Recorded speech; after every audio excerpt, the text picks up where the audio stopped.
ሰላም ጤና ይስጥልኝ። በመላው ዓለም ያላችሁ ኢትዮጵያውያን ኤርትራውያን እንዴት ናቸው? እኔ እግዚአብሔር ይመስገን ደህና ነኝ። ዛሬ ደግሞ ይዘን የመጣ ነው በጣም አጓጊና ልብ አንጠልጣይ ተወዳጅ ኖላዊ ድራማ የሚገርም ደረጃ ላይ የደረሰው በጣም ሁልጊዜም ተወዳጅ ልብ አንጠልጣይ ነው በእውነቱ።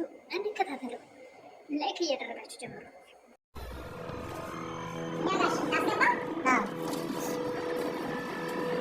በጣም አመሰግናለሁ። ኧረ ያዝ ለሽ ይሆናል ያዝ። እንዴ እኔ ልጅ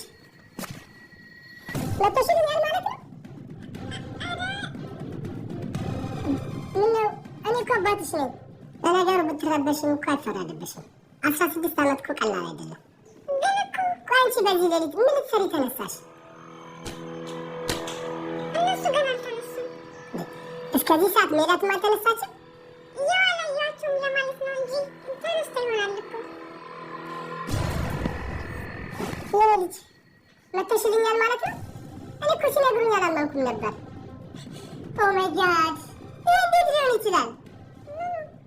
ልጄ እውነት ደግሜ ያሻለሁ ብዬ አስቤም አላውቅም ነበር። ለምን? እኔ እንጃ። ተመስገን አምላኬ። ሻንጣዬን ላስገባው? ችግር የለውም። ምን አስገባለሁ? እንደሱ ይሻላል? አዎ እኔ አስገባለሁ። ከሆነ ጥሩ። በቃ ውስጥ ገብቼ እናትሽልያት።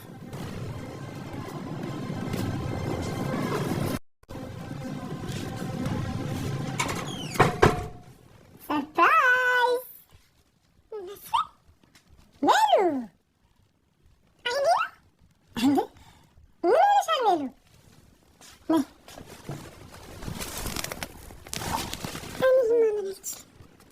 እንዴ ተረጋጊ እንጂ ምን ሆነሻል ሜልዬ? እስኪ ውጭ በይ። ቆይ እንዴት መምጣት አልነበረብኝም? እንዴት ነው ሳትነግረኝ የምትመጣው? ሜሉ ምን ሆነሻል? ልጆችን ለማየት ለመምጣት አንቺን የግድ ማስፈቀድ አለብኝ ማለት ነው? እንደሱ ማለት ሳይሆን ነይ እስኪ እዚህ ጋር ቁጭ በይ። ነው አዎ መስል ለምንድን ነው አሁንም ራስን እንደ ልጅ የምታስበው? እኔ እንደዛ አላሰብኩም። ከዚህ በላይ እንዴት የህፃን ልጅ ስራ ትሰራለህ? እንደ ቀልድ ባህር አቋርጠ ስትመጣ እኔ መስማት የለብኝም? ይህ እኮ የሚከበር ነገር አይደለም ሜላት። ለነገሩ አንተ እድሜ ልክ ልጅ እንደሆንክ ነው። እውነት ነው ያደረግኩት ነገር ይህን ያህል የሚያስከፋ ሆኖ ነው? ይህ የመከፋት ያለ መከፋት ጉዳይ አይደለም። እና ታዲያ ምንድን ነው? ከዛ እዚህ ድረስ ስትመጣ ቀድመህ ልትነግረኝ ይገባ ነበር። እየተፈጠረ ያለውን ምናሴ ሲነግረኝ ከጎንሽ ለመቆም ነው የመጣሁት።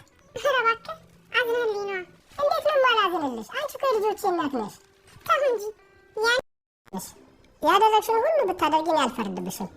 በዛ ላይ ደግሞ በጣም ታማሚ አባት አለሽ። እንዴት ማስረዳት እንዳለብኝ አላውቅም። ማስረዳት አይጠበቅብሽም። ገንዘብ ለማግኘት የምትሄጂው ማንኛውም አቋራጭ መንገድ ግን እንዳይጎዳሽ መጠንቀቅ አለብሽ። አልገባኝም። ልጅ ነኝ ብለሽ እነ ሰላምን ለማታለል መሞክርሽ ልክ አይደለም። ቢሆንም አልፈርድብሽም። ኧረ እኔ ማንንም አልሸወድኩም። ይኸውልሽ ለልጄ ሰላም ደም ባሰጫት ኖሮ ልጄ እስካሁን ድረስ መኖሯን ራሱ እርግጠኛ አይደለሁም። ስለዚህ እስካሁን ላደረግሽው ነገር ደግሞ እኔ ይቅርታ አድርጌልሻለሁ። እኔ ነገር ሁሉ ምንም አልገባኝም። ለማንኛውም አትጨነቂ። አሁን ልጆች የሉ? አዎ ቤተክርስቲያን።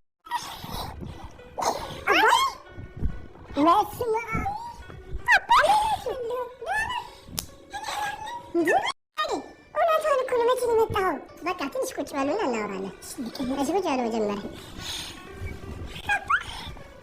አንተ ጎርምስ የለ እንዴ? እንዴት አድጋል? እባክህ አደግኩኝ አይደል? በጣም ምን ተገኝቶ ነው እንደዚህ ያደግከው? እና መቼም ልጅ እንደሆንኩ አልቀር። በጣም ደስ ይላል። ሰላምዬ አንቺም አደግሽልኝ አይደል? አዎ እባክህ ጥያቄያችንን እንችላለን ማለት ነው። እንዴ ምን ጠይቃችሁ ነበር? እንዴ እንዴት መጣ የሚለውና ቆይ ምንድን ነው የኔ መምጣት እንደዚህ ሀገሩን ሁሉ የገረመው? እንዴ እናታችሁ ራሱ እኮ እንዴት መጣ ብላ እኮ አገር እያዝልኝ እያለች ነበር። እና እውነቷን ነው። ቆይ ሳትነግረን እንዴት መጣ? ይሁን ባልመጣ ነበር ሊገርማችሁ የሚገባው። እንዴት ማለት? ቤት ውስጥ የተፈጠረውን ነገር ሲሰማ በቃ መምጣት እንዳለብኝ ተሰማኝና መጣሁ። እኔ እኮ እንድትመጣ አልነበረም ባለፈው ያወራሁት። ልጆች ምንድን ነው ነገሩ? እርግብ በጣም ፈልታለች። የመሰላም አባት ወደ ቤት መጥቷል። ወዶች እንግዲህ እርግብ የምትይዘው የምትጨብጠው አባለች ማለት ነው። አንድ ጭንቀት ሰላም ሄዳ ሀና ላንቺ ደም ሰጥታሻለች እንዴ ስትላትም አዎ ሰጥታኛለች። የሆነ አጋጣሚ ደም ሰጥታኛለች። ህይወቴን አትርፈዋለች። ለዛ ነው መሰለኝ የእሷ ደምና የኔ ደም መመሳሰሉ እህቴና ስትለኝ እንዳምናት አድርጎኛል። ስለዚህ ለዛ ነው ያለችን። እርግጥም በጣም ተጨንቃለች። ምክንያቱም እውነታውን ታውቃለች፣ ሌባ መሆኗን ታውቃለች።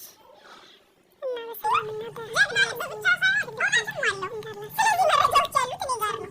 ይህ ደግሞ ከማንም በላይ ጀግና ያደርገኛል። ታሪኬንና ምስክሮችን ልትሰርቂ ትችይ ይሆናል፣ ግን መቼም ቢሆን እውነቱን ልትሰርቂያችም። እሱን ደግሞ በምርመራ አረጋግጥልሻለሁ።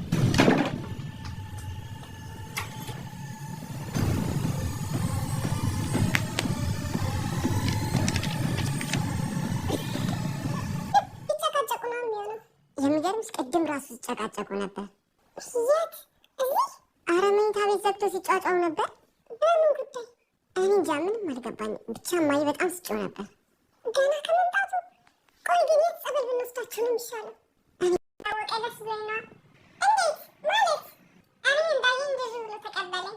ኧረ እባክሽ ድሀ በልቡ ቅቤ ባይበላ ኖሮ ማጣት ያቋምጠው ነበር አለች አክስቴ። ምን ማለት ነው? አባቴ ተሳስቶ ልጄ ስላለሽ የእውነት ልጅ ሆንሽ መስሎሽ ነበር ደስ ያለሽ? ልጅ ሆንኩኝ መስሎኝ ሳይሆን ትክክለኛ ልጅ እንደሆንኩኝ ስላወቀ ነው ደስ ያለኝ። ኧረ እባክሽ ልጁ ነሽ እንዴ? ማን እንደሆንሽ አላውቅም። ታሪኬንም ማንነቴንም እንዴት እንደሰረቅሽኝ አላውቅም። እናቴን የሆነ ነገር አድርገሽ ሰውረሻት ሊሆን ይችላል። አባቴ ግን ደመነፍስ ነግሮታል። ከአባት ደመነፍስ ይልቅ የእናት አንጀት ስሜትን የበለጠ የሚረዳ አይመስልሽም? በፍጹም ስሜት ስሜት ነው። እናትም ሆነ አባት ለልጃቸው ያላቸው ስሜት አንድ አይነት ነው። አትሳሳቺ። እናት እውነት አባት እምነት አይደለም የሚባለው? እሱ እኮ ሊታይ ቀርቧል። ከምርመራው በኋላ ምን እንደሚመጥሽ አላውቅም። ባይሆን እሱ ሳይሻልሽ አይቀርም። ቆይ ግን የምርሽን ነው የምታወራው? እኔ ራሴን እውነት ይዤ ነው እንደዚህ የምሆነው። እውቀት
አድርጌ ነው የምታያት። አንተ ምን አገባህ? አሰሪዋ እኮ እኔ ነኝ። ማነው ስምሽ? ሀና። ላናግርሽ ስለምፈልግ ወደ ቤት እንዳትሄጂ። ለምንድን ነው የምታናግራት? ሜሉ አንድ እስኪ ተረጋጊ። ሀና ወደ ውስጥ ትገቢ። ልጆች ትንሽ ደቂቃ ብቻ ነው የምወስድባቸው። ምንድን ነው አባዬ? ስለ ምርመራው ላናግራችሁ እፈልጋለሁ። እሺ፣ ግን አባቴ ስለሚጨነቅ ቶሎ ይንገሩኝና ልሂድ። ከኔ ውጭ አባት አለሽ እንዴ? አንተ አባት አለ እንዴ? እና ምንሽ ነኝ? አንተ እኮ የኔ አባት ነህ። ለጨዋታው ነው። እሺ ጋሼ፣ ስለምቸኩል ይንገሩኝ። ሀና ከአባትሽ ጋር እንደምትኖሪ የሰማሁ መሰለኝ። አዎ፣ አሁን ደግሞ ታሞ ሆስፒታል ነው ያለው። እና አባትሽ ሆስፒታል ታሞ ተብለሽ የመጣሽው? ምን አማራጭ አለኝ?